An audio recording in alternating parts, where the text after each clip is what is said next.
মানুষ ইচ্ছে করলে সব পারে, এরকম একটা আস্ত খাসি রান্না করতেও পারে। আমার সে জীবনের আসলে অনেক সাহস, আমরা কেউ রাজি হই নাই যে বাসায় এই আস্ত খাসিটা তুমি রান্না করো, কারণ এগুলো একলা করা সম্ভব না। কিন্তু সে একাই 100, তাই একসাথে এখানে খাসি বসায় দিছে, আবার আরেক জায়গায় মুরগি রান্না করছে। মানে সে আসলে অনেক পারে, তার সাহস অনেক বেশি, আমাদের অত সাহস নাই, পারি না। আর এইদিকে মুরগি রান্না করতেছে, বেগুন ভাজি, মানে একটা হদর ভর্তার প্লেট সাজানো যা যা লাগে সব কিছুই সে প্রস্তুত করতেছে একদম নিজে। সাথে আমরা ছিলাম কিন্তু কম সময়ই ছিলাম, আগেই বলছি যেগুলো আমাদের দ্বারা সম্ভব না। যে একদম আস্ত খাসিটা সে একা রান্না করছে, রান্না করে নিজে নিজেই সে এইভাবে প্লেট সাজিয়ে ফেললো।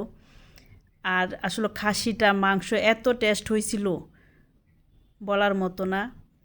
তবে সাহস, আসলে অনেক সাহস আমার সে জীবনের, যার কারণে তার দ্বারাই সম্ভব, আর আমাদের দ্বারা এগুলো সম্ভব না। তারপরেও সবাই দোয়া করবেন আমার বোনের জন্য, সে যেন সুস্থ থাকে।